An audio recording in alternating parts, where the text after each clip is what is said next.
Est-ce que tu sais que c'est dangereux pour toi-même? Tu es orgueilleuse, un. Tu n'es pas soumise, deux. Tu es très arrogante.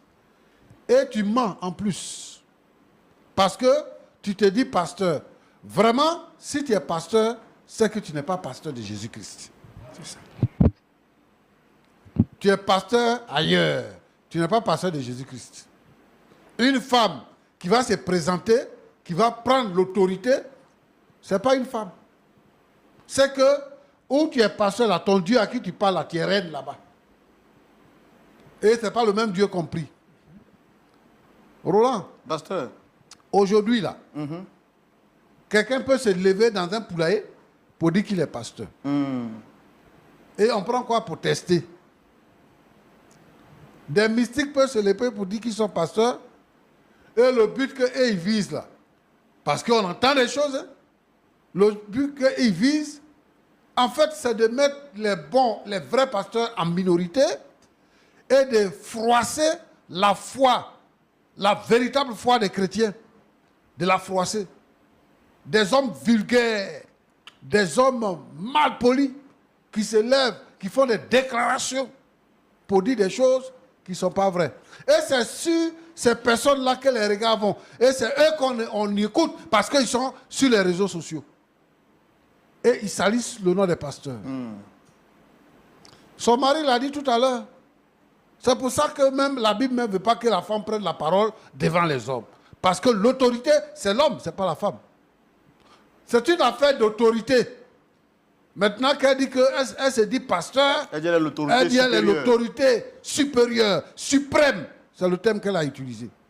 Donc si elle dit elle est suprême là, elle est au-dessus de Jésus-Christ. Donc si elle parle, son mari doit se taire. Et elle nous montre par A plus B qu'elle n'est pas soumise. Et elle dit que moi je suis une femme soumise. À ton avis, la soumise à c'est quoi? Soumise à c'est quoi? C'est quand tu bavardes comme ça, c'est ça qui est soumise. Et puis, celui que tu appelles ton père spirituel, là, il te soutient dans ces bêtises-là.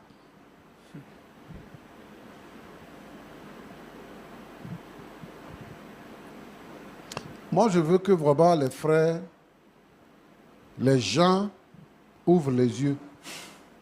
Aujourd'hui, l'église est devenue un système de mode. Tu te lèves le matin, tu traverses une ruelle, au retour, tu vois qu'il y a une bâche qui est dressée, c'est une église comme ça.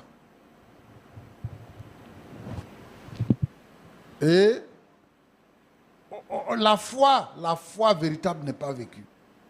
Voilà, la foi. Toi, tu es chrétien, tu es dans l'église. Quelqu'un qui vient se donner au Seigneur aujourd'hui, là, il dit, va te marier. Tu le maries. Toi, tu as un manque de garçons. Donc, tu vois, tous ceux qui viennent là, ils viennent d'être là, ils parlent là, il faut faire ci, il faut faire ça. Maintenant, il dit qu'il va te laisser. Tu dis, si tu me laisses là, tu vas voir ce qui va t'arriver. Tu vas voir ce qui va t'arriver. Une femme, c'est une femme. Même si tu es ministre ou bien tu es président de la République. Parce qu'on a vu des femmes en Afrique ici qui ont devenu président de la République. Arriver à la maison, une femme, c'est une femme. Elle doit être soumise à son mari. Vraiment. Je ne veux plus te voir lever le ton encore sur ton mari. C'est parce qu'on ne vit pas ensemble. Ce n'est pas le fait de remettre en cause l'éducation que tes parents t'ont donnée, mais l'éducation même que tes parents t'ont donnée là. Et puis ce que toi tu as acquis quand tu dis que tu es devenu pasteur. C'est ça qu'on est en train de constater. Tu es une femme de mauvaise vie. Il faut changer ton comportement. Il faut chercher vraiment le Seigneur pour que le Seigneur change ton cœur et que tu sois une véritable femme. Et si tu veux servir le Seigneur, pour que tu sois une vraie servante de Dieu. Mon petit. Pasteur. Bon. Tu dis que tu as fait toutes les démarches et tout ça. Oui. Et tu dis que c'est depuis que ta femme est devenue pasteur que son comportement a changé. Effectivement. Et qu'elle t'humilie dans tous les sens. Toujours. Récemment, j'ai lu sur les réseaux sociaux qu'il y a eu plus de... Parler ce qui est là, ce qui est vrai. Il n'y a pas de mots à dire. Il n'y a rien à ajouter dessus. C'est correct. Et je vais dire quelque chose que... elle va changer ce comportement-là. Elle va changer. Si elle ne change pas ça vraiment, c'est que à la sortie d'ici, là, où on va là, en tout cas, on est sur le lieu de la laisser, c'est clair. C'est ce qu'elle doit retenir. Donc, c'est un peu ça que je voulais ajouter. Il n'y a pas autre chose. Madame Lokoulé, Oui, monsieur Roland. vous avez entendu votre époux à la suite du pasteur Tchoumou. C'est vous qui avez été invité sur le plateau. Est-ce que vous avez quelque chose à dire avant qu'on ne se dise au revoir? Oui, je tenais à dire que je sers le même Dieu que le pasteur, le Dieu de Moïse, d'Abraham et de Jacob. Et ça va peut-être vous choquer, mais je reste sur ma décision. Tant que mon mari ne se soumet pas, ne se plie pas à la volonté du Seigneur, je ne peux pas me laisser marcher dessus, en fait. Bon, C'est quoi la volonté du Seigneur? Quand vous dites que votre mari doit se soumettre, c'est quoi exactement vous voulez?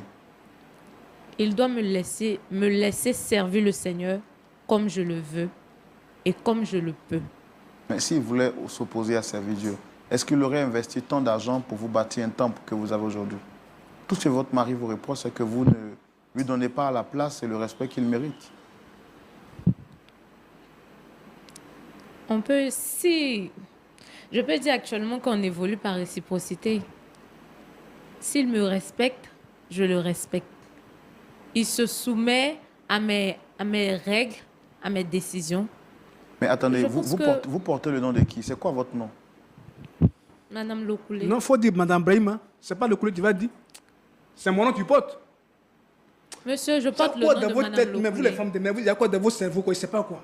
Tout ce que l'homme de Dieu a dit, ça ne suffit pas. Ça dit que tu es toujours sur ta décision. Si tu es influencé par le diable, il faut nous dire, dès maintenant, moi, on va quitter ici, on va se laisser. Ils te disent en même temps. Hein. Allez, l'homme qui a fait 40 ans de ministère, mais qui est là, il te parle en tant qu'un sage, il faut l'écouter pour changer ta vie. Monsieur, c'est tout ce que j'avais à dire. Vous voyez ça? Et je reste sur ma décision. Vous voyez ça? Donc, tu ne changes pas.